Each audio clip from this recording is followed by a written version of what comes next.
Rod, I don't know if I'm like the super host or like, I don't know if I have all the host settings because I don't have that option to record anymore. Okay, let me. Oh, no, never mind. I do. Sorry. Are you super host? Yeah. Well, I am the Zoom host. You are the super host. Okay. So yeah, so I did find it. All right. Sorry. Okay, no problem. All right. Let me just get situated here. All right.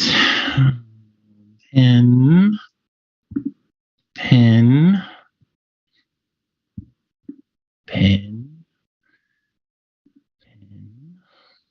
Where's Mary?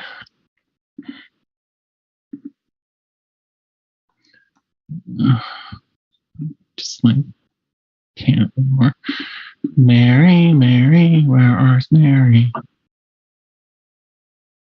Oh, there she is. Sorry. There's multiple Marys, but I thought Mary Layton is now in the room. Okay. Let me just find her. There she is. Okay.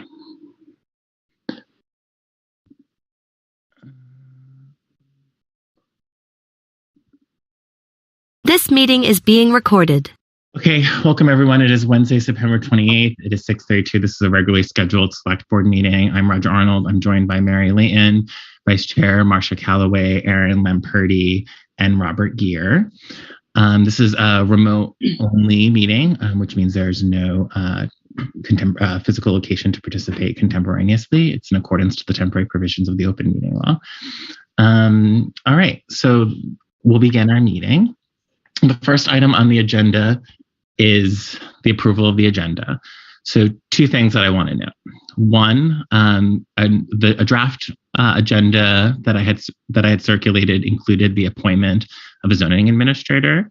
That was removed in the agenda that we have because we need to hear from the Planning Commission. They need to make a recommendation and then we formally approve. So that is the process that we had in the past. So I wanted to explain that difference. And then we did have an agenda item addition in the form of a grant for Route 132 work. This was work that was part of FY22 and is, and the reason why it's a late addition is just because of the mechanisms of the time frame. We received notice, and in order to meet the deadline, we need to discuss before the deadline arrives before our next meeting.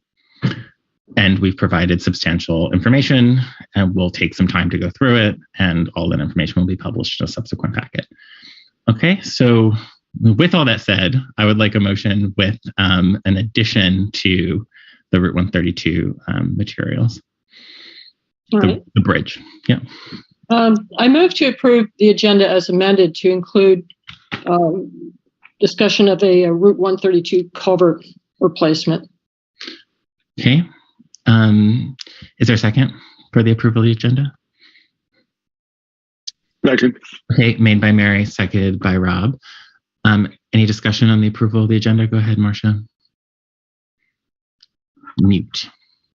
I'm sorry. It's okay. Sorry. At what point are we going to put on the agenda the RFP for the listers? I know they've asked for that a couple of times.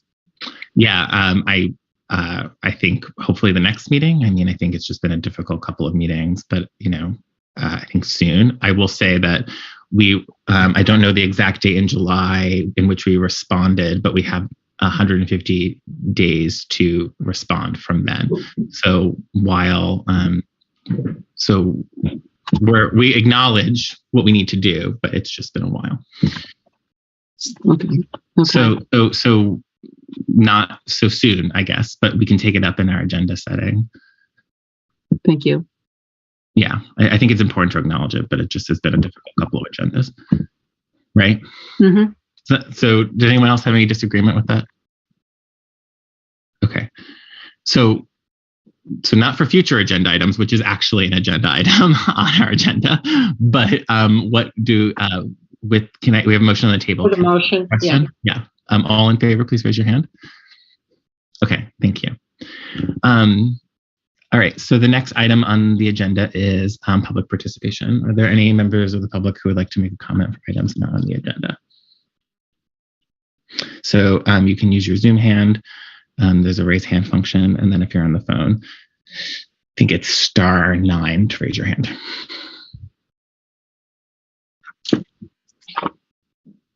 Okay, Stuart Richards, go ahead. Stuart Richards, 82 Elm Street. I mean, everybody at this meeting knows well that we have significant problems in town. We don't have a police force, a full police force. We don't seem to have people who are going to plow the snow this winter. We don't have a number of DPL licensed public service people. And the issues really have not been aired out publicly. So, you know, I've been asking for, and in addition to lots of other people who have asked for, a public meeting to discuss the problems that we have, to have a question and answer period. And this has been ignored. It just really has been ignored by the select board. So I really feel that it's time, long past the time, actually, when we should know what is happening and what our future holds in terms of a police force, in terms of having a public works department. So I just, I'll leave it at that. There's lots more to say about this, but I will leave it at that. I am hopeful, and so far it's been ignored, but I'm hopeful that at some point, sooner rather than later, this select board will have a question and answer period, a special meeting devoted to the questions and answers that really need to be answered so that the public can have some comfort that you're doing the right thing. And thanks for hearing me out. Sure. Thank you, Stuart. Any other public comments? So I moved my eyes around just so folks know in this instance, because I'm both looking at the time and then also looking for your Zoom hands. So I feel the need to clarify that. Okay, Demo, you are next. Thank you, Demo Sophonis, 82 Glen Ridge Road. And Stuart stole the thunder from my sales, or the wind from my sales, whatever you want to call it. So I'll just read it because I have it right here. But I mentioned that I would be asking this again, and here goes. I would like to ask the board to schedule a question and answer period session as soon as possible as an agenda item, so that the residents of Norwich have an opportunity to ask questions. This will ease some of the tensions in town, calm the fears, and increase transparency. I don't see how I realize there's some legal issues that you probably can't, but there's no reason why you can't schedule something soon and just kind of calm everybody's fears, because there's a lot of tension in this town. I've never seen it like this before, and I've been around for a long time. So please consider doing this as soon as possible. Thank you, and thank you for working under these difficult situations right now. Okay, thank you, Dino. Anyone else? Any other public comments? All right, I'm not seeing any, so I'm going to move on with our agenda. The next item on the agenda is the follow-up on discussion on tax payments, Vermont rebates, and town refunds. So, Rod, I'm going to turn it over to you to remind us where we left off in this discussion, because this is a follow-up of a previous discussion. So if you can quickly summarize, and then I imagine you'll probably turn it over to Fielding. Is that right? Yes, and we'll have some screen sharing. So good evening, everyone. As you actually, Roger, before I start, can you enable me to screen share? Yes. So as you might recall from the last meeting, Fielding had a connection from exactly the same spot, but it was pretty garbled, and it was a complex topic, and it was difficult to convey the information clearly. And so he and I have worked on this topic. and come up with a set of images we think that will be helpful for people to be able to relate to, and a series of question and answers, frequently asked questions type format, so that people can have a better understanding of the issues at hand. So while I get set up, I'm going to hand this over to Fielding, and he can give you the highlights of what happened at the last meeting. Yeah, that's a good approach. Thank you. Go ahead, Fielding. Thanks, Rod. Thanks, Roger. So to kind of recap the problem that I've had arisen or has arisen, what we are seeing is a disconnect between mortgage escrow services and payments made to the town on behalf of the taxpayer by those mortgage escrow services. This is due to primarily our early tax due date. And the reason behind this, which we'll illustrate here with these screen shares, is primarily due to we are required to provide 30 days notice to taxpayers as well as these mortgage servicers of upcoming tax bills prior to their due date. Now in Norwich this year, our tax due date was August 12th, as I'm sure you're all aware, which required us to send notice no later than July 12th this year.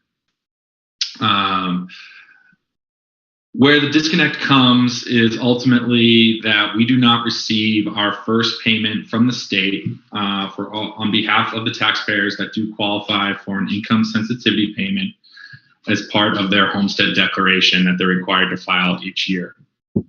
I think the first point that I want to make, and I think really highlights the crux of the issue, is that when you file your homestead declaration, and if you do qualify for a homestead sensitivity payment, it is important to note that your tax bill, the overall taxes due on a given parcel, do not decrease.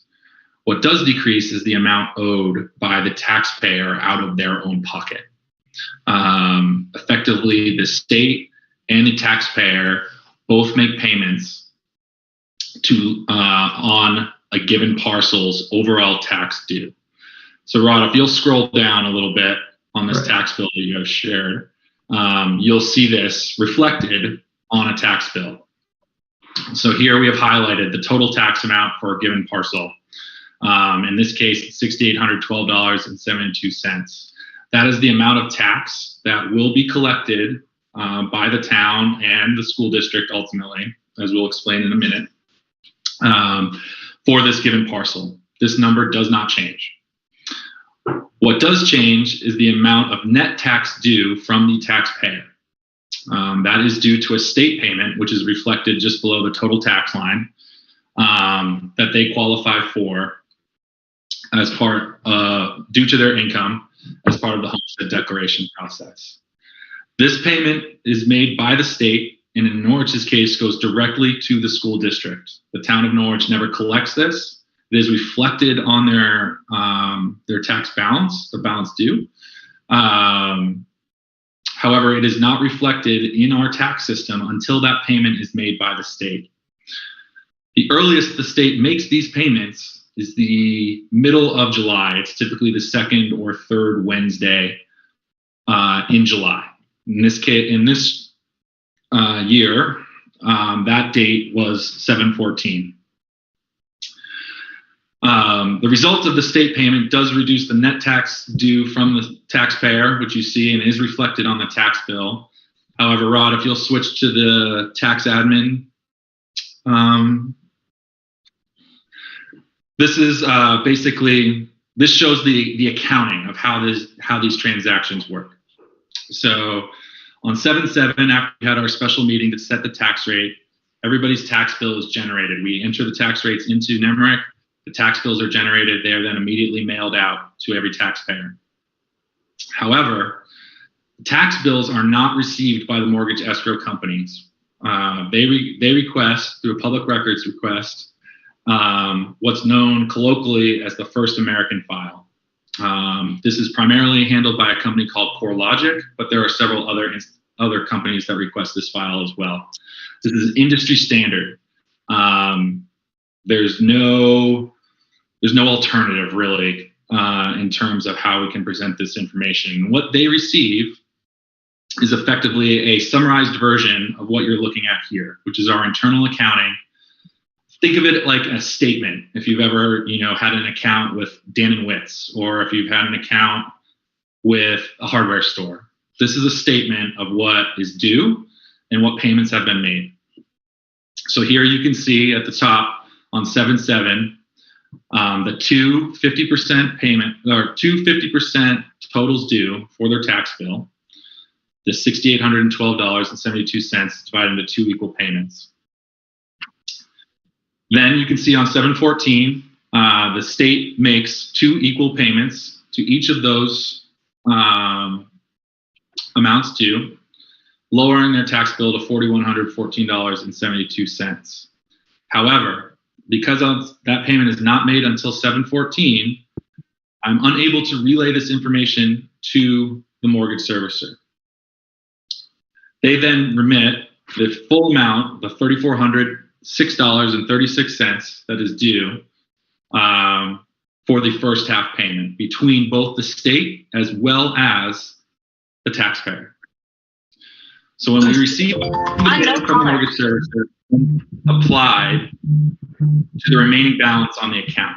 So in this case, you'll see $3,406.36 is received. It is then applied to the second. It covers the amount due from the taxpayer. The additional $1,349 is then applied to the second payment that is due on February 10th this year, or well, technically next year, but the second payment of this fiscal year. We've also provided a brief example, and it shows what the file looks like that the mortgage servicers actually receive. And so this is a summarized version of this statement here. And Rod, if you'll bring up that notepad file. Can I ask a question?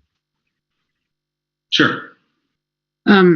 Back when you said on the statement payment from the state payment was on 7/14, and therefore you couldn't send anything to the escrow agent, I didn't understand why. Why does 7/14? They request 30 days ahead of time, and we are required to provide a balance due 30 days ahead of time. That is guided by Vermont statute.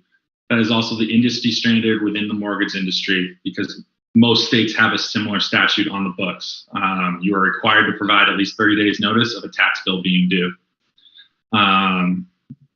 So we are dictated exclusively by statute on this matter. We do send follow-ups, which is what we'll show here. So I'd like to point out real quick before Rod brings up the notepad file. The balance remaining due on this one parcel is $708.36. So what I've done is I've generated what this CoreLogic file looks like after all of these payments have been made, after this first go round with taxes for this year. And so okay, Rod, were you going to say something additional? Yeah, I think I need to switch out my share screen function. So let me just see if I can get this. Sure. Yep. Okay. Are you getting it now? Yes. Yes. Great. Okay.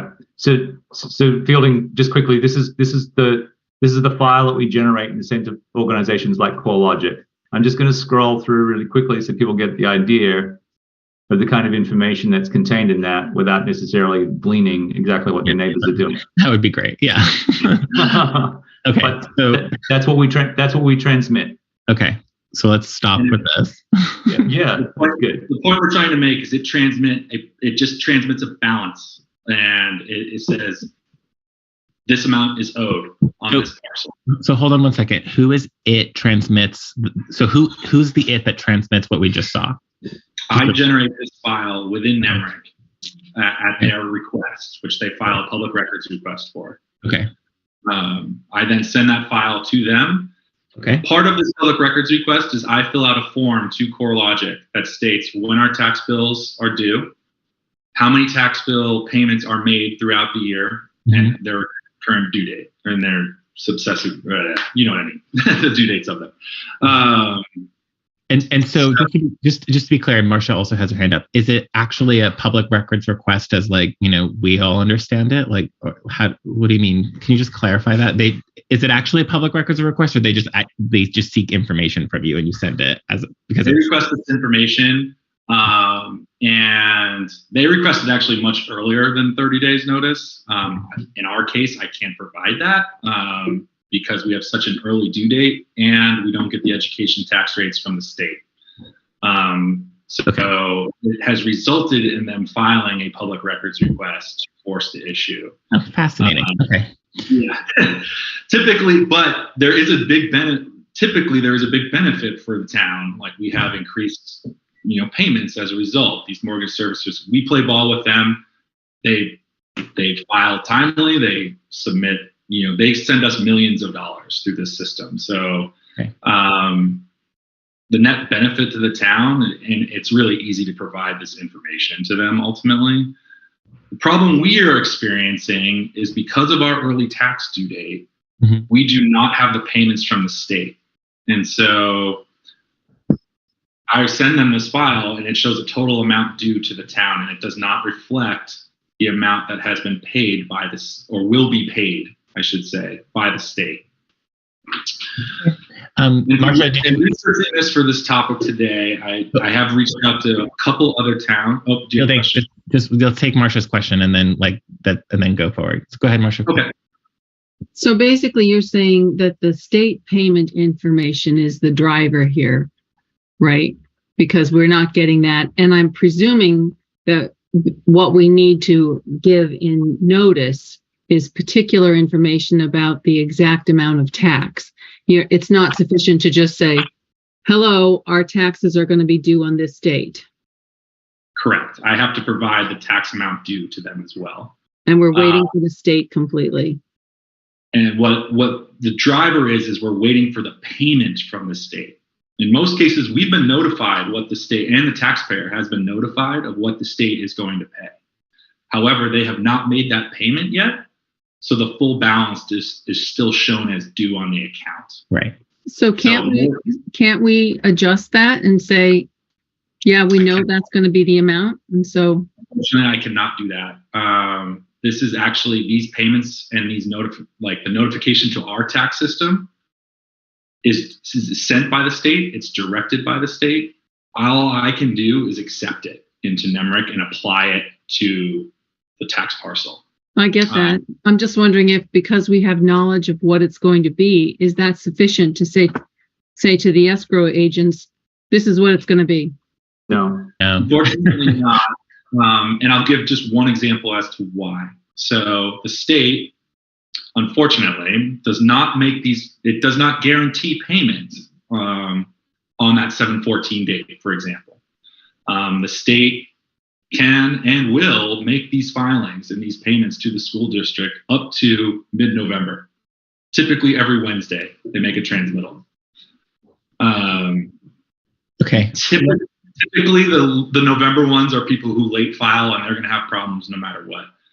However, the state does make payments every Wednesday. So it's not guaranteed that we will receive these funds prior to the first tax due date.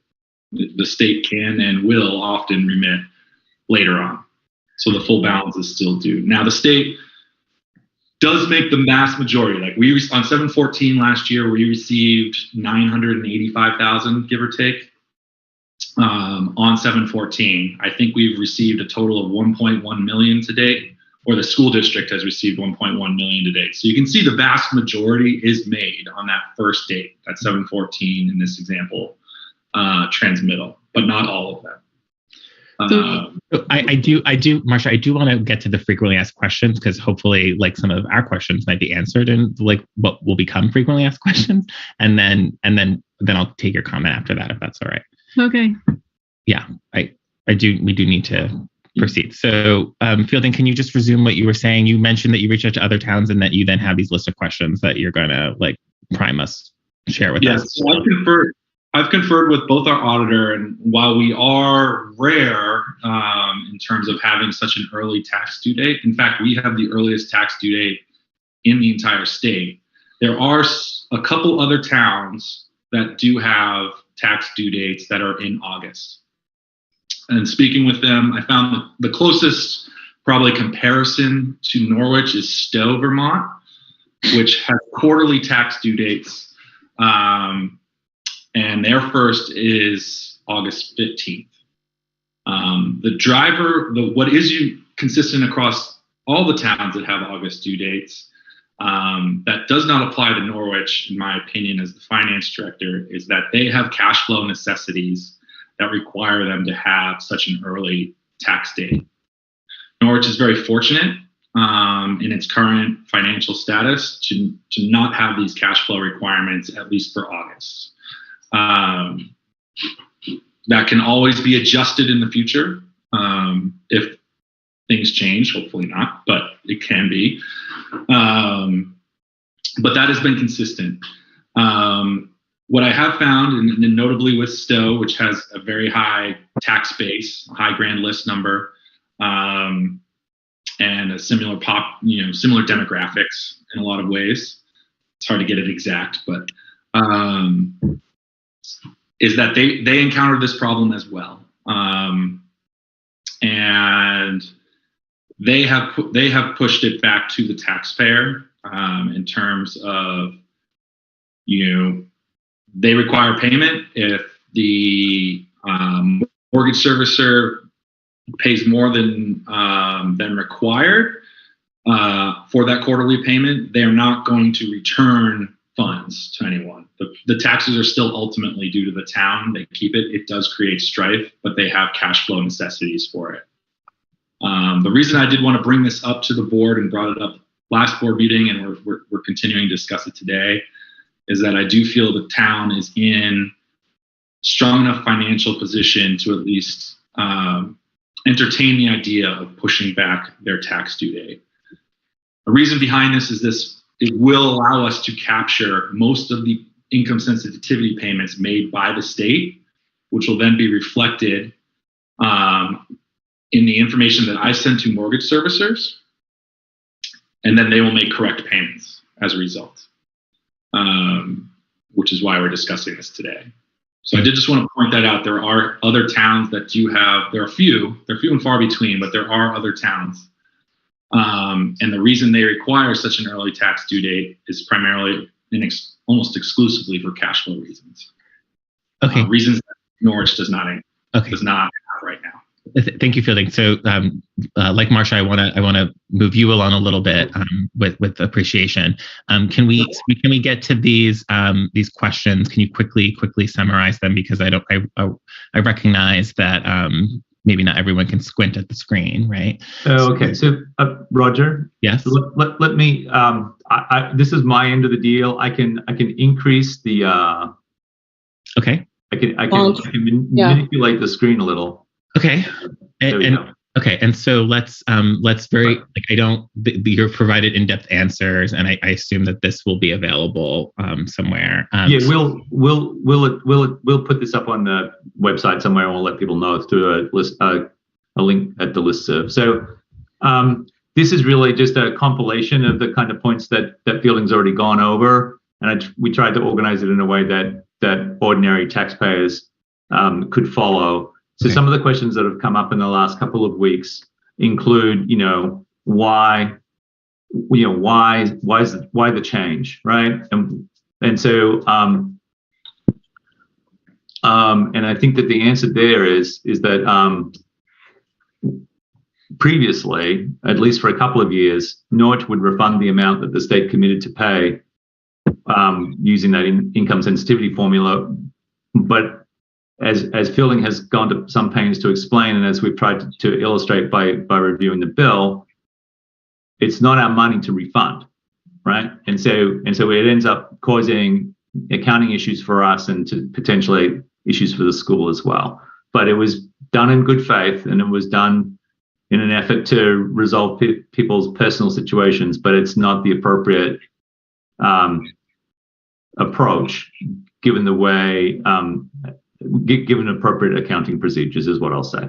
So the key point that Fielding was making is that crucially, the bill is the bill. The total amount due is still the total amount due. It's better for people to think of when you're receiving income sensitivity payments from the state, that the state is helping you as a taxpayer by making a contribution to your bill, not that they are reducing the total bill, right? So that's a key ingredient. And the other part here that's really critical to understand is the town has the responsibility for collecting all the taxes, both for the school and municipal taxes, right? And then we pass on the school taxes to the school district, and then the state sends their money directly to the school district. They do not send it to the town.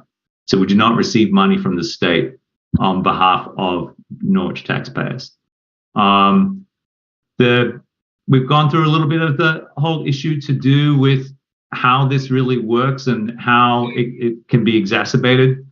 Those people that file their homestead tax declarations really late are going to be at the end of the line, and that information is going to be late in being generated, and then that's going to impact their bills, and that's going to kind of escalate. So there's a way in which, your sort of worst case scenario would be somebody that's recently refinanced, that's qualifies for income sensitivity payments, has not followed what's going on with the mortgage service provider, and files their homestead tax declaration very late in the piece for whatever reason. And the state, somewhat problematically, will receive a homestead tax declaration anytime between April 15th and October 15th. This is a really anomalous situation in the tax collection world. Typically, states say what the due date is, and it's not a 6-month period. It's like you owe it on a day. Right. And so I think that the last part about this, that why is this a bigger problem this year? Many people took advantage of low interest rates to refinance, and in doing so, they've changed their mortgage service provider, either consciously or without their knowledge. So the other thing that's happened because of that refinancing is that the escrow recalculations have had to take place. So there's been a really significant fluctuation in the way their tax bills calculated and processed from this year compared to previous years, right? So if you had a stable setting, with a 30-year mortgage, and then all of a sudden you refinanced, it's going to look really different. And the people that you're going to be working with on this problem could also be extremely different. And then we've talked about the due date problem. So in conclusion, the easiest solution for us is to push back the due date for taxes. Push it back far enough so that we can get the information from the state, and most people have that information at hand before we start sending out tax bills. It doesn't have to be a long pushback. Miranda, working with us, looked at all the other towns in the Two Rivers Regional Planning Commission area and found a range of dates. Heartland, for instance, the due date is middle of September, I believe. So it wouldn't take a significant change in the due date. And in fact, Fielding and I have discussed informally, it could be as close to the current date as just the end of August, right? Which would then allow the finance office to close out, do the end of year closeout. Remember, July 1 is or June 30th is the end of the financial year. So the finance office is confronting this huge workload associated with closing out the financial year. And then in this context, on top of that is also inundated with a huge tax payment, and then all the associated work with that. And then not too long after that, then they turn around and start doing the budget. So even if from our point of view, from a management point of view, just pushing back the due date 2 or 3 weeks would make a huge difference to our workflow and a huge improvement to our accuracy, and reduce a lot of the conflict that taxpayers experience as well as us. So I'm happy to answer any questions, and I'm sure Fielding can too.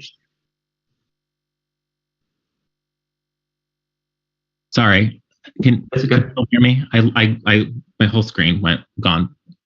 Whoops. People can hear me now? Mhm. Yes. So I caught the end. I think Rod was closing up. So we're entertaining questions now. Is that right? Sorry, I had my unstable internet connection. So I saw we're doing Zoom hands, which is interesting. So I saw Rob's first, and then Mary, and then Marcia.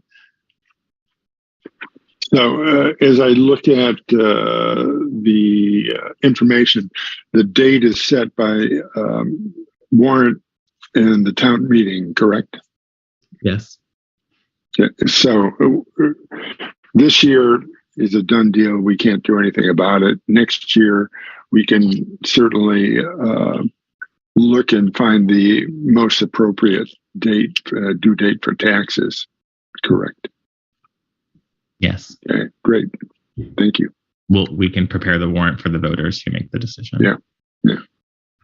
Thank you, Rob. Mary? I just wanted to say, I understand this completely thanks to the work that was done. I appreciate that you brought it back because it was hard to hear Fielding last year. So I'm just appreciating the effort by both Fielding and Rod. That's great. Thank you, Mary. Marcia?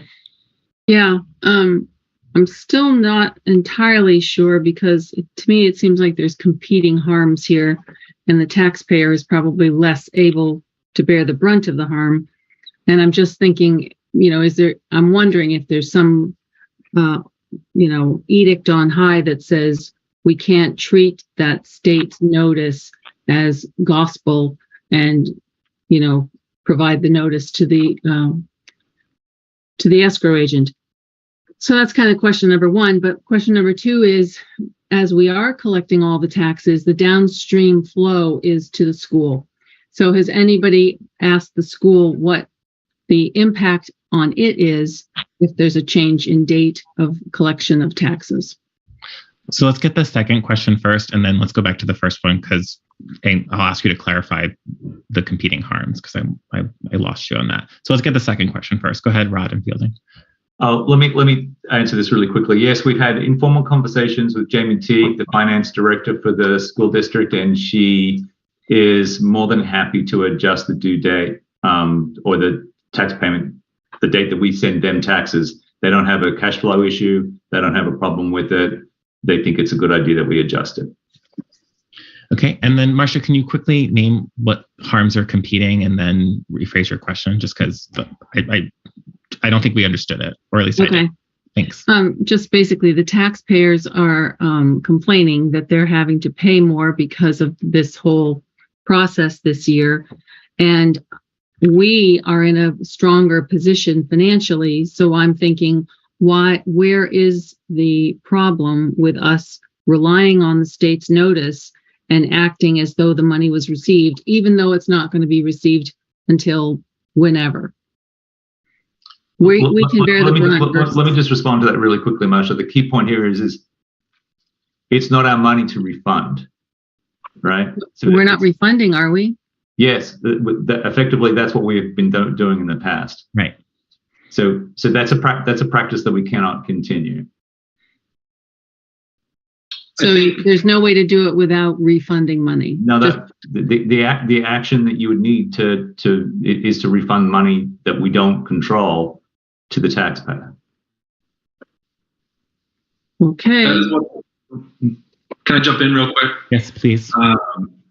That is what the taxpayer is requesting, because their escrow payment then gets recalculated and they kind of lose the benefit of an income sensitivity payment being made on their behalf if they then have to just turn around and pay that monthly to their mortgage company. They eventually do get that back when I send this file again in January and the mortgage company sees, only $708 is due, and then they recalculate their escrow payment again, and then they get a check a year later, which, they get the money, but it's a long time to get it. From the mortgage company's standpoint, though, their biggest concern and why they request 30 days, and we give it to them, is ultimately the mortgage servicer wants to ensure that the taxes are paid on time and they will not be at risk of the property going to a tax sale. Now, in Norwich, we're not going to do that. Our tax collection policy doesn't allow for that, but some towns might. And, mortgage companies can't really make judgment calls on each given town. They have their own internal policies. And so given that the state does not always make the payments on time, and a couple, some other factors, there's a couple hundred pages of tax law here that we're trying to condense, but yeah, ultimately the mortgage servicer wants to ensure that the taxes are paid on time so that their investment and their risk is mitigated, just like the taxpayer doesn't want to have the payment be made late either, because then interest accrues and their tax bill only gets larger. So everybody's trying to keep the payment down, basically. So, okay. So we're over time on this agenda item, as Fielding said. We, the only thing, so we're over time on this agenda item. So, I think the recommendation is clear. We could take action on that recommendation if we would like, or not, or we can just carry this over as a discussion. I'd like to carry it over. So I could either take a motion or I can move on to our next agenda item. A motion. Are you suggesting that we make a motion to move our tax collection date? Is that what you mean? I think that was that was a clear recommendation from our presentation. But if we don't, if we do not want to do that, we can take it up at another time. Well, we could take it up, for instance, during budget season. We can. Or when we're figuring out what's going on the warrant. That seems like a good time to do it, I think. Yeah, the warrant time. Yeah. Okay. Yep. So I see Aaron's hand and then I see Marcia's hand.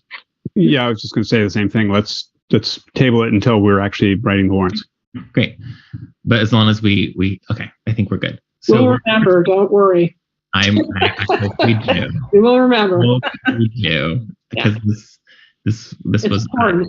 We'll Wednesday, September 28th, we'll refer back to this recording.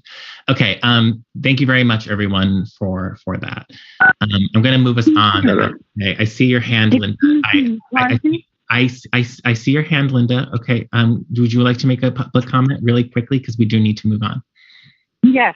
I'm just wondering when or if does the taxpayer ever receive the payment? Is it just during the recalculation of the escrow that the money would come from them? Because you've got a year here that you are putting a burden on people. That would be completely dependent on your individual mortgage company. Escrow accounts do have pretty strict federal regulations around them. They need to be recalculated, I believe, at least on an annual basis. When that occurs, though, I cannot guarantee you, it's going to be completely dependent on your individual mortgage company and your situation with them. I'm just hoping that's something that will be clear to anyone that's receiving the income sensitivity, so they're not surprised by it at the end. I'm hoping that can be made clear. I think the suggestion has been if we move the deadline, things would be cleaner and more understandable for the taxpayer. But thank you, Linda, very much. Thank you. Okay. All right. So with apologies, we're going to move us on because we're over. Stop beeping. Yeah, there she goes. She figured it out. Yeah. Thank you. Okay. Next item is the town. Thank you, everyone. Thank you, Fielding and Rod. Next is the town manager's report. Okay, thank you. Go ahead, Rod. Thank you, Roger. So, good evening again, everyone. So just really quickly, in response to the continued struggles that we're having around recruiting CDL licensed drivers for the equipment operator positions at Public Works, and in recognition that other towns are experiencing similar issues of having existing staff recruited away by private companies and constant staff turnover and shortages, we are attempting to organize a sub-regional meeting. We've had some interest from towns of Thetford, Hartford, and Sharon, and we're looking to explore how to develop mutual aid agreements so that we can support each other in the coming winter months. There's a great level of interest among DPW staff and managers to do something about this, and we're working with the Two Rivers Regional Planning Commission on that as well. On other questions concerning staffing and recruitment, there's been several questions posed here and in Public Record Act requests. The Select Board has made a statement with regard to some of the questions around workplace culture and recruitment efforts, and those are available on the town webpage. And then lastly, under recruitment and staffing, it is my sad responsibility to announce tonight that Fielding Ascenser, our finance director, is going to move on. Fielding's last day will be October the 5th. And just want to say that it's been absolute pleasure working with Fielding, and he's made an enormous contribution to the day-to-day operation of the town, and he'll be greatly missed. And I think Roger might want to. I just really want to really quickly. I took some notes, but I think it's really important that we publicly recognize, right? Fielding reorganized the finance office, including its filing systems, its organization, and we now have new electronic file structures, which was undoubtedly helpful to the support of department heads and staff, including the training of 3 different finance assistants that we have had. I think we and the town got to know him really through the successful budget for FY22. Within the first 4 months of the job, we put together a comprehensive capital plan that we had adopted. It can always be improved, but it was for the first time in a very long time that the town had one. And then he also actively managed the FY22 budgeting. We've benefited frequently from hearing finance updates about the budget during extreme inflation. And we've also saw some significant savings through the reserve fund management, right? So I won't go anymore, but I thought, it's best to just summarize that a little bit. And then Rod, if there's anything else that you would like to say, but it sounds like you said enough, we can move on to the rest of your report. And board members, if you've, I know that Mary participated in the team to find a finance director. So I remember hearing from her that after they had interviewed Fielding, she felt relieved after multiple years to have found him. No, I actually felt excited to find him. And I wish him well in his next position. I think he's an asset to any organization. Thanks, Mary. Go ahead, Rob. It's been a pleasure to see your transition from private industry to public service, and it was a joy to have you with us, and we'll miss you a lot. Thank you. Yeah. Go ahead, Aaron. I haven't worked with Fielding as much as the rest of you, but what I have seen and personally spent time with him, he is definitely clearly professional and personable. And as I understand it, he has set up the town to do our future budget efforts very, very well. And I certainly appreciate that effort. Thank you, Fielding. That's great. Go ahead, Marcia. Oh, you're on mute. Sorry. Sorry about that. So Fielding, good luck, and please be sure to leave us all of your notes and files because we will reference them. Yeah, I think that's right. Thanks so much for your kind words, guys. I really appreciate it, and thank you so much for the opportunity as well. So I get my feet under me here and moved here from faraway lands in Idaho. And, I really appreciate it. Thank you. Thanks so much. So Rod, are you going to tell us now what we're going to do about that and then move on to the rest of your report? You're on mute now. Yeah, sorry. I'm a bit emotional here. So, there's not any easy way to replace Fielding, but we've gone back to our favorite temporary staff supplier, Robert Half, and we have a person coming tomorrow actually to have what they call a first day tryout So there'll be a day-long interaction between a candidate and Fielding. We're hoping that this person will be happy to work in the town and be able to support us through this transition phase while we think about next steps. So we're optimistic that this is going to work out, but we'll let you know, I guess, next time. Okay, thanks. All right, any other updates? It's somewhat more upbeat news for those of you that are fans of the Winter Farmers Market. For the first time ever, we have a written agreement between the farmers and us about use of the space and those circumstances, and we've resolved a long-standing misunderstanding. We thought they wanted the building really warm. They actually want the building really cold. So this is a very happy coincidence because we don't think we really have heat, and we don't have to make excuses so badly anymore. So we hope that the building will be kept at 55 degrees and the doors will remain shut, which is the reverse of what things used to be, where the building was at 70 and the doors were open. So we're looking forward to having them, and we hope it works out. Some people mentioned in the last heavy rainstorm that there was a bit of movement on the recent work on Route 132 that was checked and repaired, a minor adjustment made. It's still under warranty, so we're happy with the work so far, and we think it's going to hold.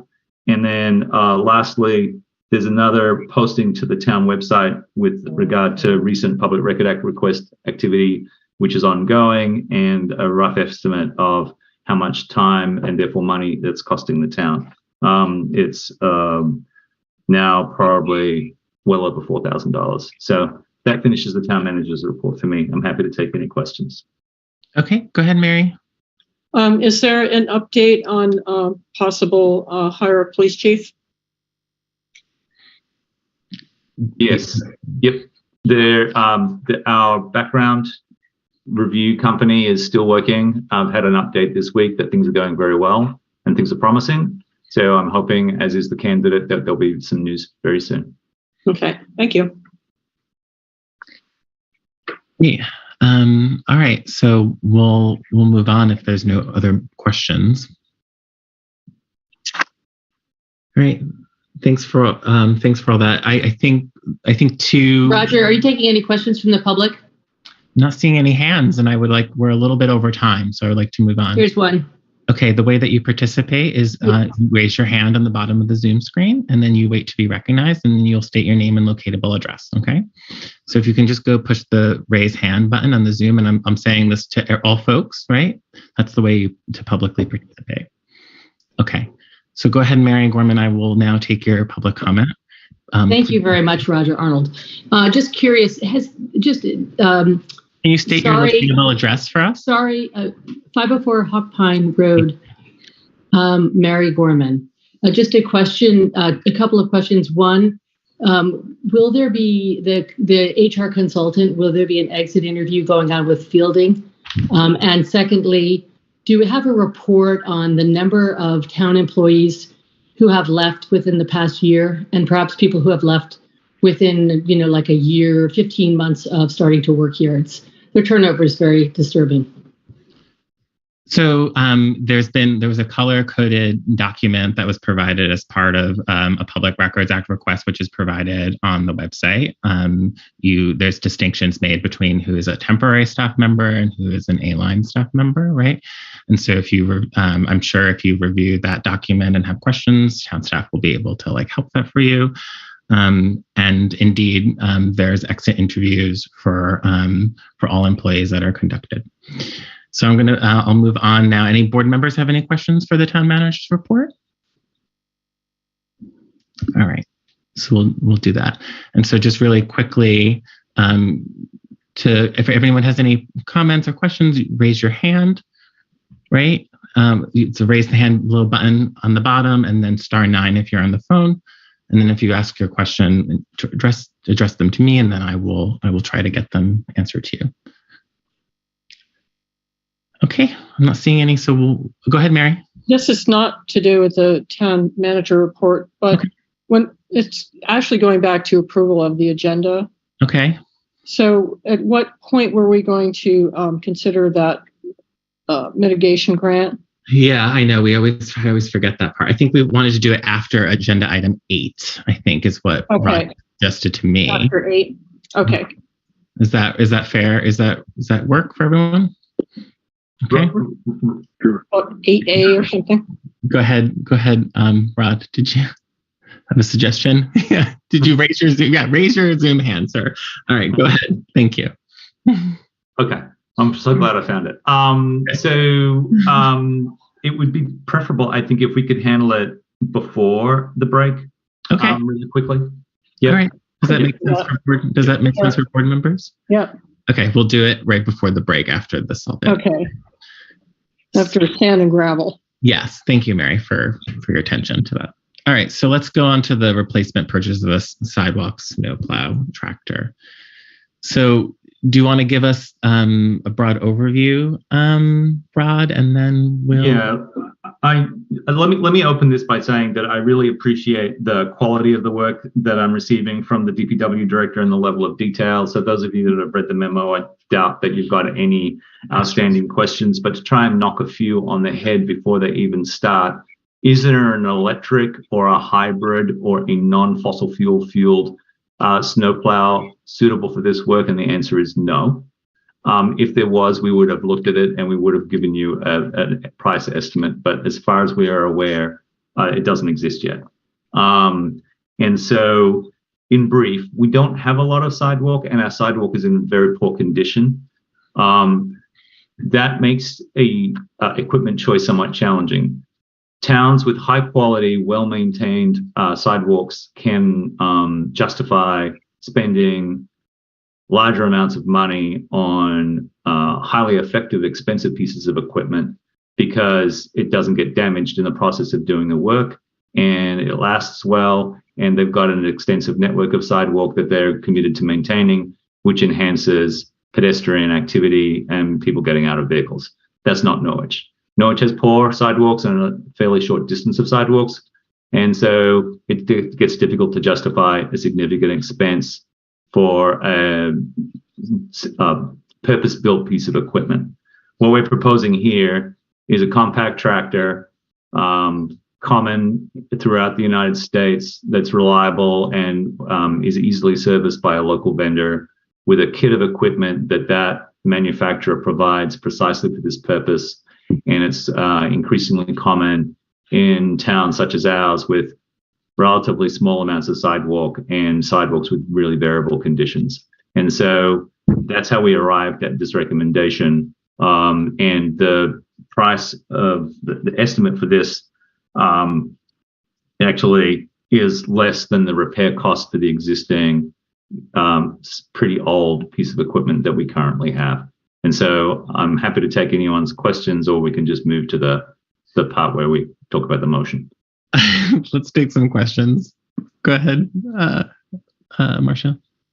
So the holder is 15 years old. I'm just wondering, what's the life expectancy of this little tractor? Do we know? It's hard to say, because of the nature of the service, what it's being asked to do. But if it's well maintained and well cared for, which is a distinction I want to draw with the existing piece of equipment, then I would expect it to last at least the same amount of years. It's in the end, probably what we'll get it is the availability of spare parts. So, I think I think it's good that Marcia asked about life cycle costs. So life cycle costs we typically think about in capital planning. So was this, remind me, how anticipated was this expenditure in terms of, the capital equipment? It was hard to say because we learned more about it when, with the current stuff. That's a good question. I appreciate that question. So when I became interim town manager, it was this time last year, and we were preparing for winter at that point with a different set of staff and that piece of equipment, the holder. And the verbal reports from the DPW staff at the time were that the holder was problematic, both in terms of its condition and its need for service and repair. Some minor work was done on it, and but it was acknowledged that it was problematic. We got through the winter with it. As part of this year's summer preparation program for winter, all of the vehicles that we are going to use in winter were put through rigorous service review, and the Holder was part of that. It went to the only dealer in the Northeast of the United States. There's one in Canada as well, which is in Concord, New Hampshire, and it was there for more than a month. And it came back with that assessment from the dealer. And so we knew it had issues. We didn't know that the issues were that severe, and we didn't know it was going to cost that much. Once we got the repair estimate, I had a fairly strong reaction to the figure and suggested that we look at alternatives with a view to replacing it, because given the age of the vehicle and its resale value, it wasn't worth putting that much money into it. So it did change the capital plan. It brought it forward a little. We're making provision to replace the Holder. We've got funds we've got money set aside for it in the reserve fund. It was an expected capital cost, but not this year. Okay. Do we want to maybe take a motion and then have any more board member discussion? Yeah, okay. Let's do that. Okay. I move to approve the purchase of a John Deere 1025R tractor with attachments from United Ag and Turf South Royalton for an amount not to exceed $44,777 to be paid from the Highway Equipment Reserve Fund. Okay, is there a second? Second. Okay, made by Mary, seconded by Rob. All right, any discussion? Aaron, how are you feeling about this fossil fuel purchase? I recognize that there are no other options, and our facility for converting these little tractors is probably minimal, although we have someone in town who has done it. I would say probably, but I think one of the first things we're going to be able to get electric in this form will be a small tractor, not a purpose-built sidewalk sweeper. So, and likely a John Deere. So it's more likely that we will reuse the accessories if we did decide to convert in a few years. So I see this as probably a better path than a more expensive purpose-built machine that we would have to maintain for many years. Okay. Yeah, I appreciate that. Any other discussion? All right, I'll call the question. All in favor, please raise your hand. Okay, thank you. All right, authorize the gravel and salt bid. Can we begin with a motion for this one? I probably should have done that last time. I move to authorize the town manager to accept the bid submitted by Twin State Sand and Gravel for $15.64 a ton, or $15.64 a ton delivered. Okay, is there a second? Second. Okay, made by Mary, seconded by Rob. Any discussion on this? Go ahead, Marcia. Just wondering how this volume of material equates to what we ordered last year. In other words, did we have enough last year? Is this going to be enough, etc.? Yeah, I think that's good. Can we hold that question and then we'll get, yeah, but thank you. Go ahead, Aaron. Just a general question that I think has come up before. Have we asked the companies bidding to provide an embodied carbon number for their products, just as something we should start doing, keep it on the radar that we should be doing that with all purchases going forward? Great. So Rod, why don't you tell us about how this bid compares to last year's bid, and what was left over, and how, and address the spirit of Marcia's question, if that's okay. And then how was the RFP developed? Was it developed with embodied carbon numbers in mind? So really quickly, we as everybody knows, winters are changing, in the pattern of winter is changing, and the kind of events are changing. So we're getting more ice, less snow. The range of materials that we, so the type of materials that we use on certain days is changing. We came out of last winter with a pretty decent stockpile of both sand and salt. We were conscientious this year to make sure that we got enough on board, given the price fluctuations that we've been experiencing, particularly with delivery. And so we got relatively good prices, and we're stocked right up. We don't expect to run short, and we should be in good shape. On the embodied carbon question, I think it's a great question. We did not ask that. I think we should incorporate that into our bid proposal process. That being said, I'm sure these providers are getting asked those questions from other suppliers, but it would be interesting to know if they've got that information at hand. As you might imagine, it's an interesting question. It's going to be really dripping in carbon.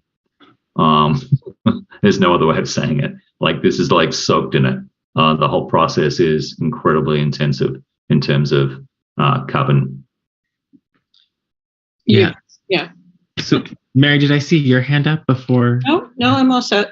So Aaron, what information would you need to have an embodied carbon number, assuming that if we include it in our bid documents, the bidder might not know how to answer that question? Well, there's standard ways of doing that I'm not, up on, but it's a standard number, and they'll probably have it because, anybody, a bigger supplier will have it. A smaller supplier might not. And, okay. But it's a standard thing, and we can easily find out what the right question is. And okay, so we're good. Did everyone, any other questions or comments? Okay, so I'll call the question then, if that's okay. Okay, all in favor, please raise your hand. Okay, thank you. All right, so then we have our added agenda item. I confess that this was sent this before our meeting, so I only skimmed the materials, so we can go a little slower and understand it a little bit more. Rod, do you want to set us up a little bit? Sure, I'm happy to. I'm not sure if it's helpful for people or not. I'm happy to share the screen if that makes it any better. I think I can give you the really condensed version, which is a prudent process for municipal government in Vermont is to have a capital plan that's developed and focus your attention on the infrastructure that is most important and most in need of improvement or repair. In this instance, the town has done that work. Route 132 is our responsibility, and it's an important connecting road, and it's an important road for us to maintain. And we've made the commitment to repave Route 132 in the near future, given its general condition. Part of that preparation process is to look at what's underneath the pavement, and that focuses on the drainage and other aspects of infrastructure. And so, as you know, we've been working on a large culvert, or to most people would probably look like a bridge, on Route 132 this summer. And this grant application furthers that work. So we've identified another culvert that needs to be replaced, and we've worked with the Two Rivers Regional Planning Commission and the engineering firm that they work with, Stantec, to develop this proposal that is eligible for grant support. And so the grant program is called the Environmental Mitigation Program. It's run from VTrans. It's basically a pass-through of federal money. And so it's an 80-20 split. 80% of the cost of the project would be borne by the federal government, but paid by VTrans, and 20% of the cost of the project would be borne by the town. We estimate that to be approximately $115,000. And we hope, if we receive the grant, that we would proceed with this work in the FY23, the summer of FY23. So next summer, basically. So that is in a nutshell. Why did you not get it a week ago or with the packet? That's more complicated. Staff of the Regional Planning Commission are under a lot of duress. The engineering firm is under a lot of duress, as are we. We didn't receive the packet of information from the Regional Planning Commission and the engineering consultant until late Thursday afternoon. It took us that long to turn it around. And the reason why it's urgent is that the cutoff date for applying for the grant is October the 7th, which is the end of next week. And there's not a select board meeting between now and then for us to consider it. So this is it. So I apologize again profusely for the lack of time to review it, but that's it. Okay. I have one quick question, Rod, which is, so we have Mary knows the name of it. Is it Marcan, the road thing? So you mean our road analysis from long ago, the Marcan report? Yeah. So we have these Marcan reports. I know that TROC did a culvert inventory. You know, how is that past work being inform, a recommendation like this?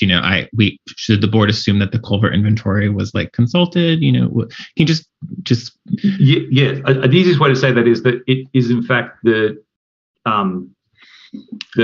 culvert inventory that led to the recommendation that this project be done and led to the recommendation that we access these grant funds to do it. So this is an outgrowth of the culvert inventory work that we've done. Okay. All right. Any questions? Go ahead, Mary, and then Marcia. It's not really a question. I think this is very serendipitous, and I'm familiar with the culvert and the drainage, which looks like a giant funnel coming down off of sort of a bluff. So I can intuitively understand when they say it's a large sort of catchment basement, and it is funneled into a very small, narrow opening, and then it goes under the road, and then it drops down again. So I think this is really good that this is falling in our lap in this way. So, and I'm all for it. So that's great. Marcia? She muted again. It's okay. Yes, she realized. Sorry, I'm trying to be quiet. So there's on one warrant here, there's over 200,000 for Vermont 132 excavating. And so I'm assuming that is a separate cost from what we're talking about for this grant. Exactly. And then, okay. And then my second concern is that we've talked about poor grant management in town in the past. And I'm just kind of would like an update on how we are improving that, because anytime we have a grant, we have obligations, and we want to make sure that we're not falling down on those. So I think like the topic of like grant management is like a worthy one and long.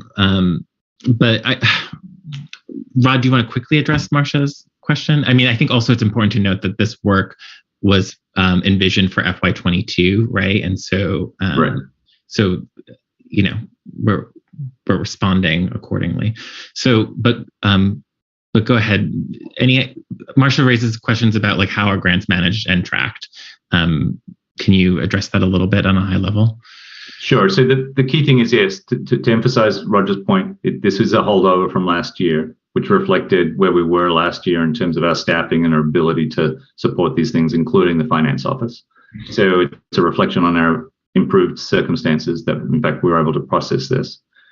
The next point, which is probably more important and more relevant, is that we've been working really well with the Regional Planning Commission and the Transportation Planner there, and a large amount of the grant management oversight will be handled in conjunction with the work of the Regional Planning Commission. So we expect to be kept on task and kept on schedule, partly because the Regional Planning Commission will have a role in that, which is not to say that we don't have a responsibility in that, but that's the way our working relationship has evolved, and it's very effective. Good. Thank you. I think Aaron and then Mary. Just from my understanding as a newcomer, where does the money come from that we are 20%, and how does it affect the tax rate? We have a reserve fund, Aaron. So there's funds already there.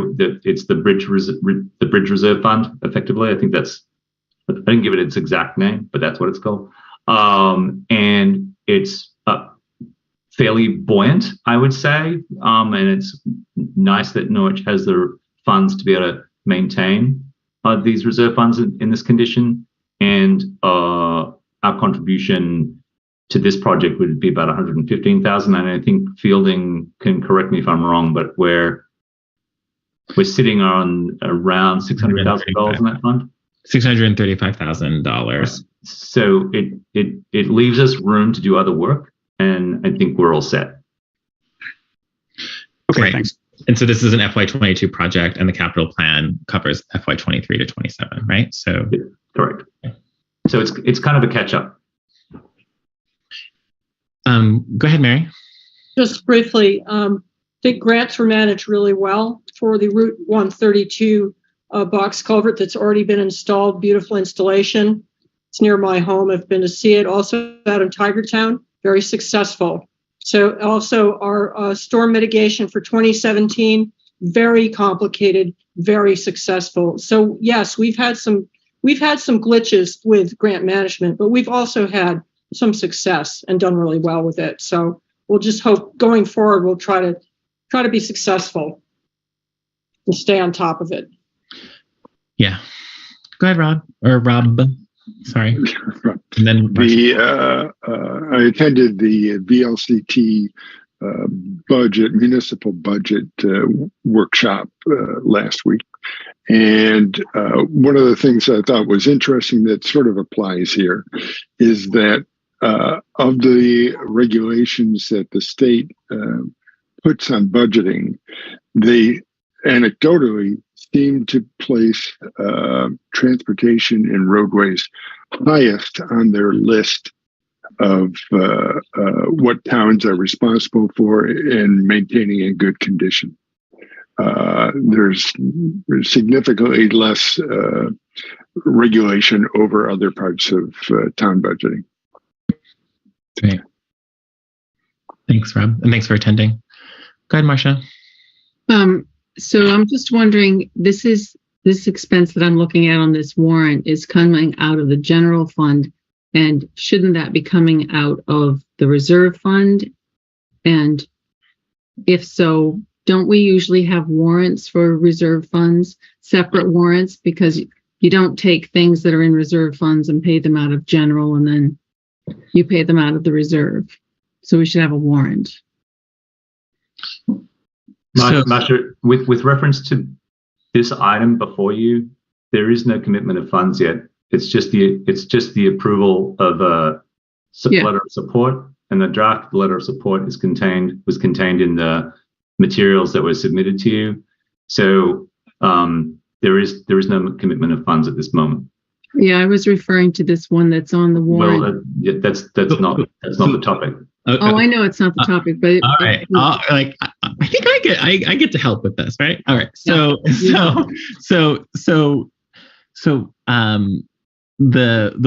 we'll get to the warrant, and we should ask those questions. And I think, let's pull out that one question about when we approve an expenditure on a reserve fund. Rod, do we? Is there a warrant that is issued for the signature, or is the motion sufficient for the employees? At this moment, the motion is sufficient, or just to agree to the draft, agree that the letter of support is appropriate, and then I'll sign it and I'll transmit it. Yeah, no, I'm asking. I know that we're straying from the agenda item in question, but I think the question, which we can maybe ask rhetorically and then get an answer for, is, when we approve expenditures from reserve funds, is it necessary to sign a warrant for that reserve fund? We approve, and that is the question that Marcia asked as a sidebar. So let's get that question asked, and we'll get that answered at another moment. Because to your point, Rod, we got to address this agenda item. So please help me out. Did I ask for a motion? Nope. Okay. So can I get one? Are you ready for a motion? Wait, yes, okay. I'm ready for one. Thank you. I move to approve submitting an application to the 2023 Environmental Mitigation Grant Program to replace an existing culvert number 20 on Route 132 with a 12-foot by 7-foot box culvert or similar, with a town contribution of approximately $115,000. Okay. So second. Second. Okay, made by Mary, seconded by Rob. Okay. Any further discussion? Okay, mercifully, I'll call the question. All in favor, please raise your hand. Okay, thank you. Thank you for that work. Thank you so much. It's very thorough. Thank you to our DPW director too for his work. Yes, excellent work. Okay, so I think we're gonna take a break, and why don't we take a long one and come back at 8? How's that sound? Oh, sounds good. Okay, thank you. See you at 8. Okay. The recording has stopped.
Okay, it's 8.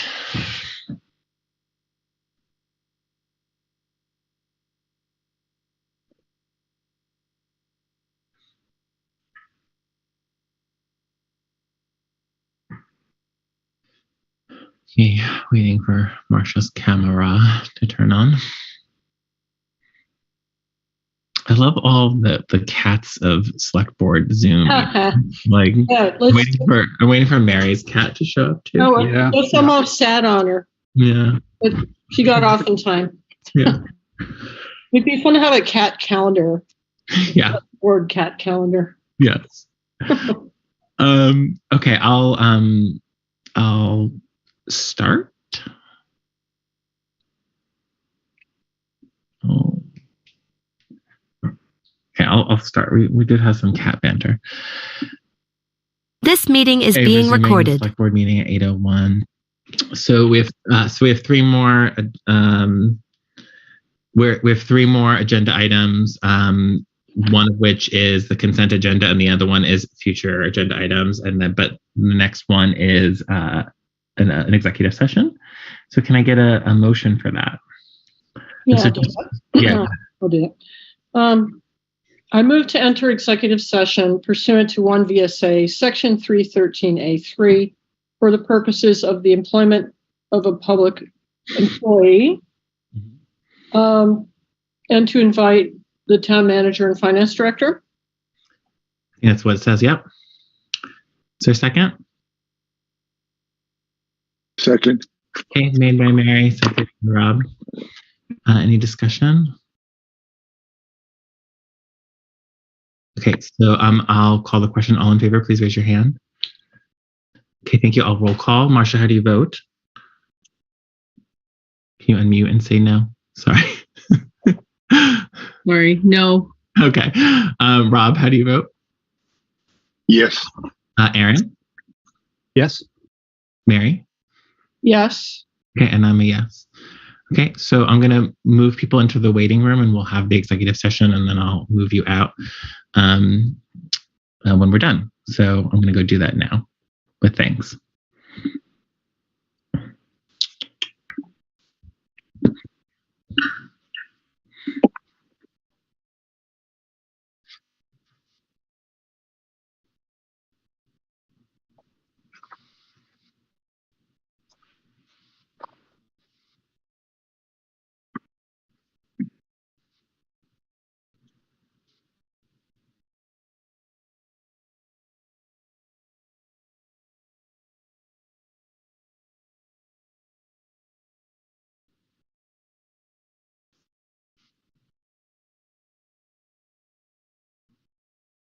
I think there's a far more sophisticated way to do this. And I'm so sorry that I don't know.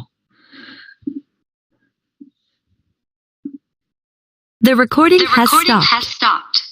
It has.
This meeting is being recorded.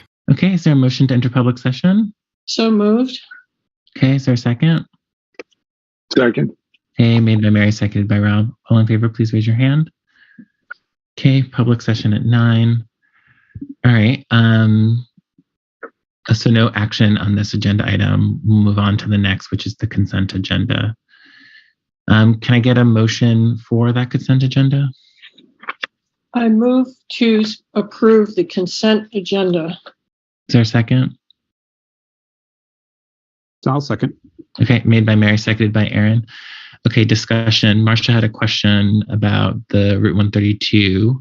So can we follow up on that now, Rod? I think it's appropriate.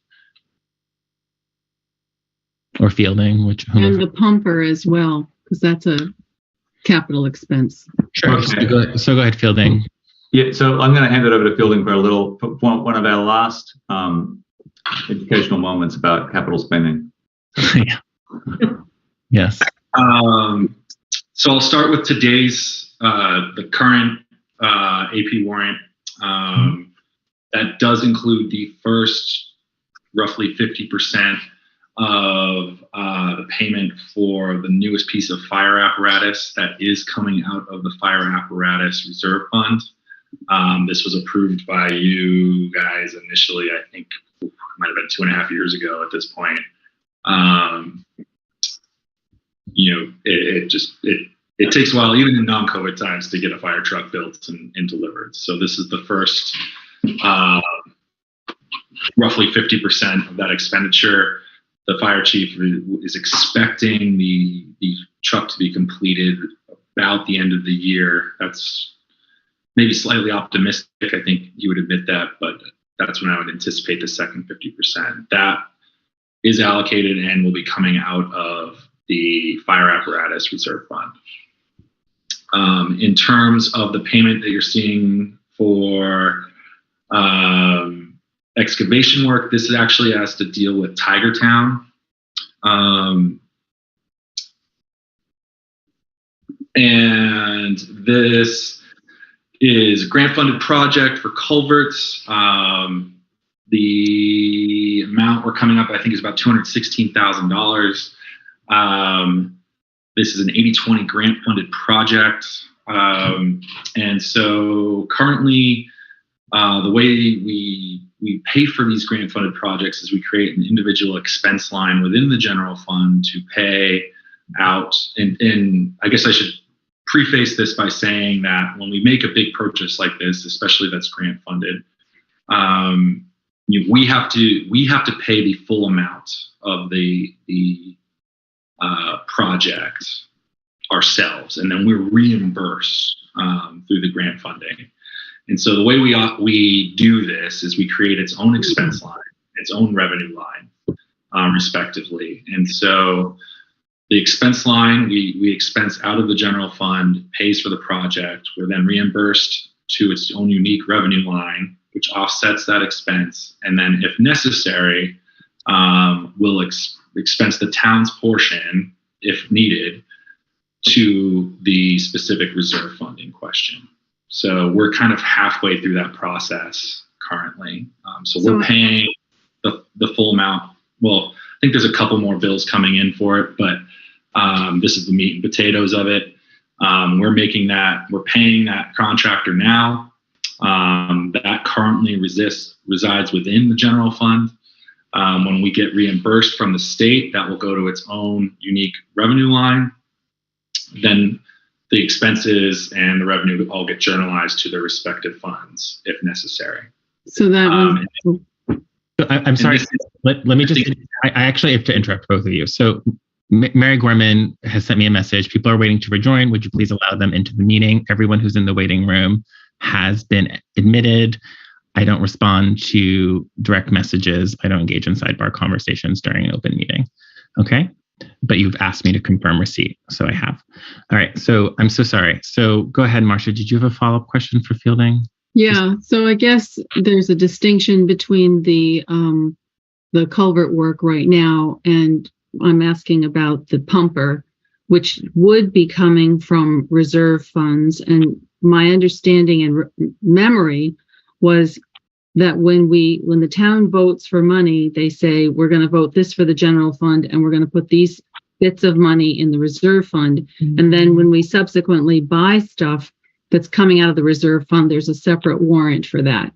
And that keeps it nice and clean and tidy. And so that's what I was wondering, why we're not having for those capital things that have a reserve fund, why they don't have a separate warrant.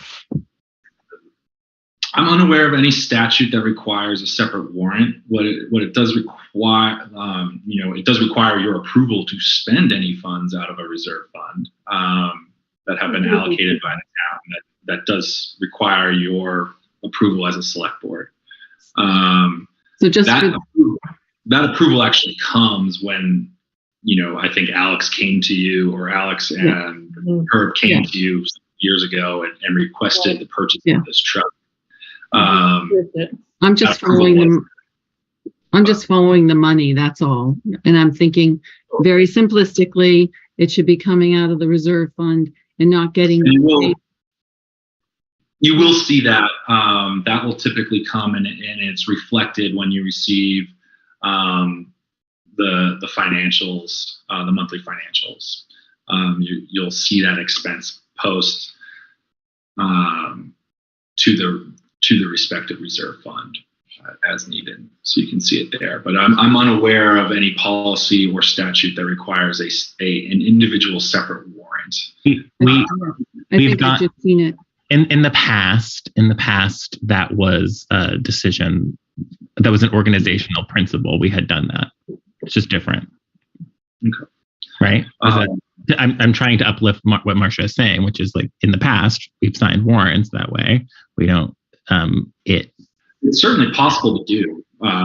It's not, So I think the question has been asked and answered, but thank you. Okay.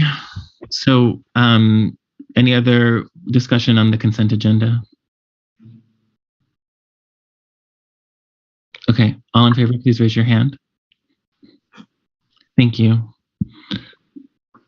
Okay. Future agenda items, 10. So it's 9:07. We're an hour over. Let's take maybe no more than 15 minutes to discuss this, if that's okay. How's that? Try it. Okay. So the committee responses to select board questions, we can put them in a future packet. I think they've been collected kind of piecemeal previously. I'm not taking public comment right now. So if you're waiting, we need to finish this discussion and we'll get to it, okay? We can address your comment when we finish our discussion. The comments in reference to correspondence. So, well, we have moved on from that agenda item, respectfully. I know, that's why I had my hand up before you moved on to make a comment to that agenda item. I would like to move on if that's okay. But if it's up to me, I'd say no, it's not okay. Well, it's not up to you. So I'm going to ask my board members, because part of the discussion we have to have right now is who wants to sort of referee this kind of conversation in the future. So board members, should I take this public comment? Yeah, I think people have to be heard. And if it goes to correspondence, there it is. If Jan feels like it can go in public participation, I don't know, but it seems germane to correspondence. We literally structured our agenda to recognize that people might have more comments after public participation, because it's in recognition that we have an agenda and we're here to transact the business of the town, right? So I would like us to get on with the business and have the public comment in the slot on the agenda for public comment. Is that how I understand it? Okay, Rob and Mary, quickly, and then I'm gonna. I would also agree with that, but I think we should try to wrap up number 10 so that Jan is not waiting a long time. Lovely. Already waited a long time. Great, I agree. Thank you, board members. Okay, so as I was just saying, we'll get the committee responses to our questions as in a packet, a future packet, and discuss them. I think it would help if a board member looks at all of that and tries to find an approach for common themes. Like someone should look at all of that and find a way to synthesize or the possible discussion of that. So you're talking about analyzing the committee responses? I think the future agenda item should, take the committee responses and give us, a board member should volunteer to give a brief summary of that for the benefit of the group. I would volunteer to do that. Okay, thank you. If that's, I think. No one wants to fight me for it. Yeah, does anyone want to fight me for that? Want to fight me for that one? No, I think we appreciate it. And Roger, have all the committees responded? Yes, to my knowledge, all have. Okay. Some have responded just to me, some have responded to Miranda, so we'll get that together. Okay. Okay. All right. That's A. Okay. Next is reorganization of the board. So I have a young baby at home. I'm pretty taxed. And so we need to have a reorganization, either just a straight up like election of a different chair or a discussion on how we want to share these duties differently. So just really quickly, some duties that I perform. I draft the agenda with the town manager. I take on the inquiries from the press. Sometimes unique correspondence comes to me, and I address it in a way that reflects the full group, which often leads to particular frustration of the person receiving my response, because it is inherently more generic than they wish to like, because you're representing a group. And then of course, you lead the meeting. So in the past, really quickly, Claudette, counsel talking, and I deal with the attorneys quite frequently. So in the past, Claudette Berchoux, who, as you know, was an excellent chair in leading a meeting. She had me. She was working in a role that didn't allow her to get away from her job when the press called. So as vice chair, I took that on for her, and she also incorporated me into some agenda setting. Early on when I was vice chair. So she had. So there is a way for a chair and a vice chair to share some of those duties. So I think there's a couple of things that I need to transition on. So I think this reorganization should happen the second meeting in October. Like, for instance, I have to take a meeting with CATV or JAM to figure out how we're going to run a meeting and how to have their assistance, because I also run the meeting and run the Zoom. And some people come in and out of the Zoom a lot, so it's particularly challenging. So I think that's just really, that's just really sort of like the cliff notes of like the duties. And I'm kind of putting all of you on notice that I would, that with personal circumstances means that I have to step back from this role. So it's a lot to take on. So I think we should have a transition. So this time next month, either we reorganize or we have a conversation about how to share duties. Surely you can designate someone to talk to the press, for example. You should have some media training. They're very good at their jobs. Well, I suggest that we divide it up.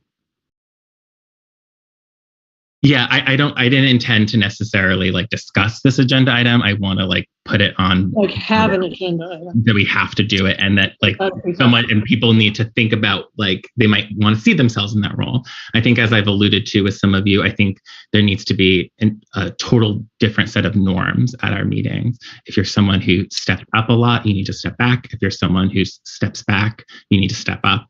And so in that way, we model different norms for the community as well. I think that's important. Or we could just have a reorganization meeting. New people in the role and just take it over too. That's another way to do it. Yeah, you make it reappoint ourselves to whatever. So I'm just saying, in a month, I need to. I need to stop. Well, sorry, no unceremonious. I thought, I'm sure there's a lot else that we can say. Obviously, someone serves in this role when they are voted to do so, right, by their peers, by their board members, and I deeply appreciated that and really loved the work. I loved working with both sets of town managers that we have had. and I will miss working with Rod in my capacity as chair too. It's been a great pleasure, but it's also very time consuming. So someone else needs to work with Rod now, and that's actually one of the that's one of the pleasures. So why don't we have a meeting to reorganize? Sure, we can make an agenda item. So the second week in October is what I propose. Is Marcia, were you suggesting it would take more time than an agenda item when you said a meeting? Maybe not. Just put it on as agenda item, but give it enough time, because I'm sure people will have different viewpoints. Right. Well, we can think about it ahead of time. We've got our heads up. So, all right. Yeah, and then obviously, like, so, you know, normally when the chair is not able to perform their duties, then the vice chair steps in too. So, but I don't, you know, I'm putting that out there as well. Right. Well, I've also been chair before. Right. So somehow we'll reshuffle and try to make this work a little better. So whatever way we all decide. Right. Okay. So that was the clumsy delivery of 10B, but nonetheless, I think the point is made. But I really want to emphasize that there needs to be new norms. I think we just experienced earlier in preparing for this agenda item a complete violation of norms. And I think as I become a board member, you know, Claudette wonderfully provided that level of support, right? Because she probably was chair when she was chair in an era of Zoom, right? She saw sort of like how difficult it was and would often lend a hand to help move it along. So I'm very prepared as a board member to assist the chair in this space in that way, because there needs to be a complete new way of conducting our norms. Okay. So then C is for I just throw it to the group. Please feel free to suggest future agenda items for the future. Go ahead, Marcia. More bridge and the personnel policies are really important. I'd like to get on those. Go ahead, Aaron. I mean, I'm not up to date on everything. I thought we had a thread on updating the IT infrastructure, particularly the web page. I'd like to see the sort of select board news feed thing that's appeared recently. I'd like to flesh that out quite a bit. Maybe have a calendar, a select board calendar that we could all refer to sort of lay out the work for the year, so that this public as well could see what the work for the year for select board is, and get caught up on all projects in that same place. So, and that place we could point them to the public to if they have questions that that we don't want to take the time necessarily to answer, but that are public, where public information can be found. So I think that we could do some work there, and I know maybe it's already in process, but that's an agenda item I'd like to at least get an update on. It exists, but it didn't get kept up. Trello.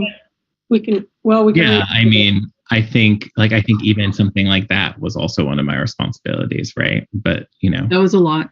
That was too much, I think. But yeah, some thread, as Aaron suggests, I think is reasonable. And I think another thing that I think we should talk about in light of public records requests and Freedom of Information Act and and this website question of communication with the public is do we need more staff?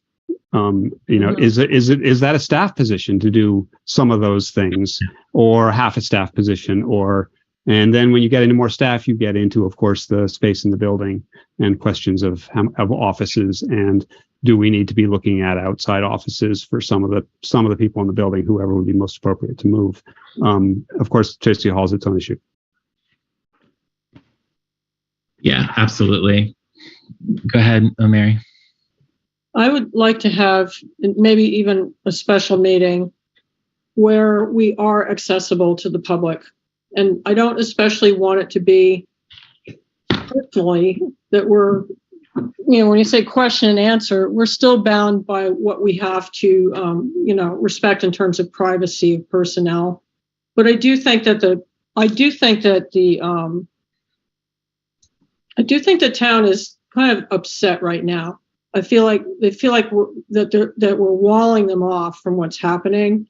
And even if we all just sat in the same room and reminded ourselves that we're all part of Norwich, we're all trying to do a good job, and just relay as much as we can. I do think there's some value in that. I mean, I'd offer to do it myself, but I'm not the board. Right. So. I agree with you, Mary. I don't know if anyone else agrees, but I'm feeling that. Yeah, I agree with the principle. It's very difficult to know how we would go about answering questions when there's so many tripwires in the way. I'm not familiar. It would be hard for me to do personally. I'm not really as up to speed as the rest of you are. So, but I'm certainly willing to participate. I mean, look, like we were asked a series of questions. We posed answers. These answers were deemed unsatisfactory. They led to an extensive and uniquely large public records request, which we have made available on the website to like everyone. I spent the better part of my morning, putting together a part 2 of the public records request, as did I know some of you. I think I think the question is, just because you're not getting the information that you wish doesn't mean that the town isn't being open and transparent. There's like and I think like we need, like that should just be the position of the board. Go ahead, Mary. Go ahead, Mary, and then Aaron. I think that it's not only a matter of information. Mm-hmm. It's a matter. I think it's almost more emotional. I think it's a matter of trust. I think we've lost a lot of trust, and I think we were kind of compelled to do so by circumstances. But I do think there's value, even just all being in the same room, even if, it sounds weird, but even being in the same room and not saying anything. I think it's always a matter of the specific information. So. I agree with Mary. Yeah.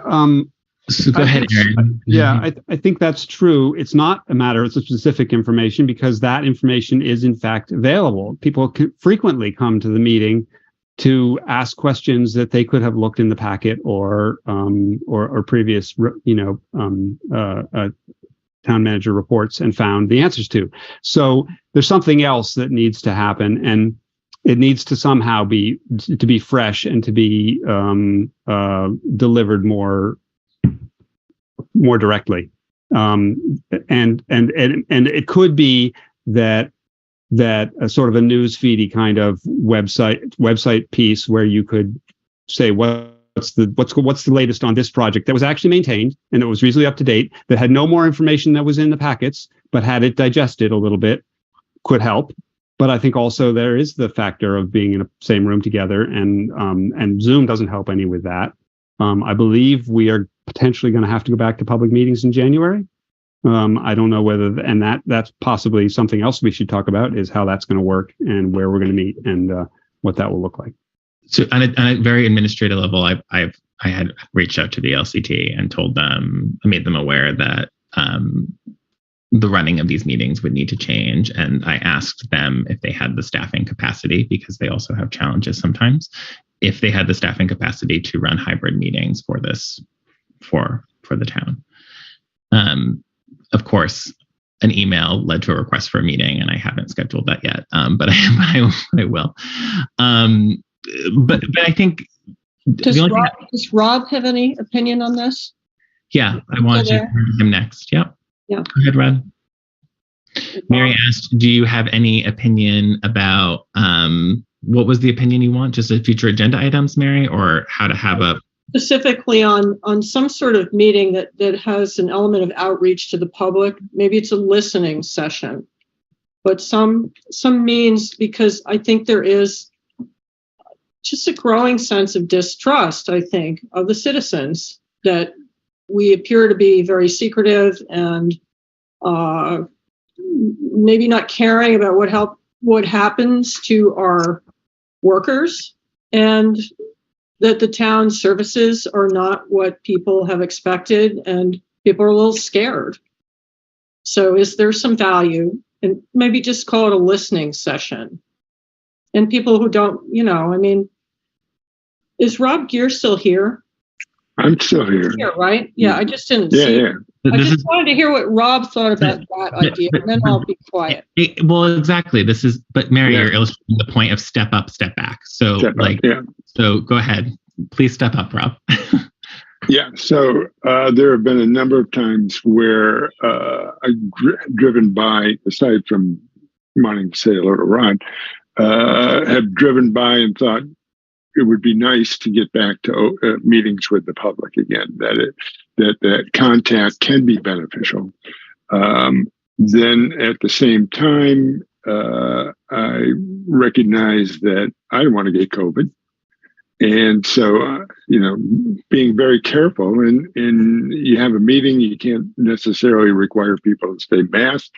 Who knows if that's appropriate? But getting back to being able to interact with the public, things can happen with a little more of an earnest interchange sometimes. What I don't like is when we get the same sort of situations in a public meeting where people come up to the microphone 5 times to make the same comment.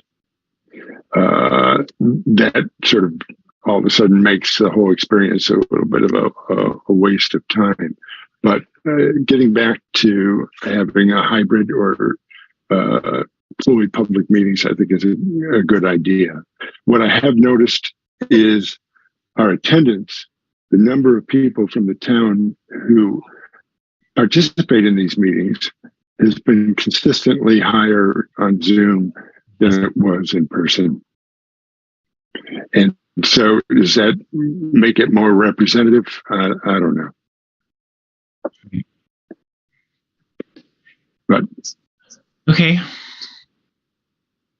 So I don't necessarily have a sense of future agenda items, but that's okay. I think what I had, we're gonna, but I'll refer back to this meeting when we draft something. Anything else? Any other questions about future agenda items? Well, we did provide lists a while ago, and I can provide my lists again. I mean, I guess I'll step back as a chair for a moment. It's just, I don't like when we have conversations like this together, I'm not really quite sure we all share the same provisional set of realities about like what our existing like staff is and what our existing capabilities are. Like I think I've routinely heard from people I love in the community of like, oh, you just need to, become more of a public information officer and, provide a commentary on your own meetings. And, I think I have to say, and I really don't mean for this to sound uncharitable, but that feels like it's such an anti-intellectual argument to say, I don't know something. And so I need to perform obligations on someone else to inform me. That is so deeply unfair. And I think it's also unfair to ask it of the people who are elected to transact the business of the town, right? So it goes back ultimately to, I think, Aaron's question of resources and staff. And if you want to have a healthy democracy where people are informed, where there are videos and podcasts and, complaint forms and a responsive website, then you need to provide the structure accordingly. And then you need to build it into a budget process that has the full agreement of the public. And so I get really quite cynical, I'm sorry to say, really quite fast when we take on even something as heavy as, fixing the distrust in a certain cultural moment. And I also don't necessarily think that the board created all of the distrust. I think it comes from the community has to share in the culture that they have created too, right? In many ways, we are reacting or performing obligations in response to what has been created. So I have to call us all out here a little bit and say, like, we need to, like, we asked our committees what their existing work plans were, in part to let them know that we don't have the capacity to do all of the things that you are doing, and they need more staff supervision. It was supposed to have a collaborative, light bulb moment. And I don't think it had that effect at all, but that's like another future agenda item. So I'm sorry to sort of like step down off of the chair role to just say, like, we got to like give ourselves free ourselves of some burdens, right? And then also provide the proper structures for what it is that we want to see. Go ahead, Marcia. I'm sorry, I'm lost. I thought you were looking for agenda items, and I was just offering to send. Sorry, if I missed the bloody obvious, I just don't know. I thought you were asking for agenda items. I was just making a point that, I quite frankly, I didn't hear agenda items either. So I was responding to what I was hearing in the conversation. Go ahead, Mary. Well, we do have categories. We have communication. We know that needs to be better. We know, I think we could probably agree that staffing, we do need more people to make that effective. We need to make changes to our communication structure, the web page, and so forth. We do still have our categories of things that we need to work on. How we talk about them is a little rough sometimes, but I think we're good. But when we come up with agendas, we shouldn't just put it all on you. Like for the next agenda beyond this meeting, we're going to have to select some things out and carry it forward. And yes, thank you, Mary. And my only point was, I don't think we have the I was trying to lift up Aaron's point of, we don't have existing resources to do the work that we want to see and what I think the community wants to see from us. Right. But that's a goal in itself. Yeah, I guess so. All right. So thank you. All right. Anything else? And then I'll just we'll go to the next. Okay. I'll go to the next. How's that? It's fine with me. The next is public participation. Right. So go ahead. Any members of the public who would like to make a comment? Go ahead, Jan. Hi, Jan Lasbra, 95 Upper Pasture Road. So to go back, first of all, I just want to wholeheartedly support what Mary was saying about an effort to have a forum for accessibility and interchange. And I think there are certainly ways to do that where you don't have to be worrying about the tripwires of personnel HR problems and it can be very positive. So I would encourage that. My comment before around correspondence, I had a question because I had read the select board's policy on dealing with residents' communications. And it says that you will take in correspondence, review them based on looking for 3 criteria, whether they're informational, whether they need a response from a delegated select board member, or deserve an agenda item. And that would be reviewed. The letters that came in would be reviewed to those criteria.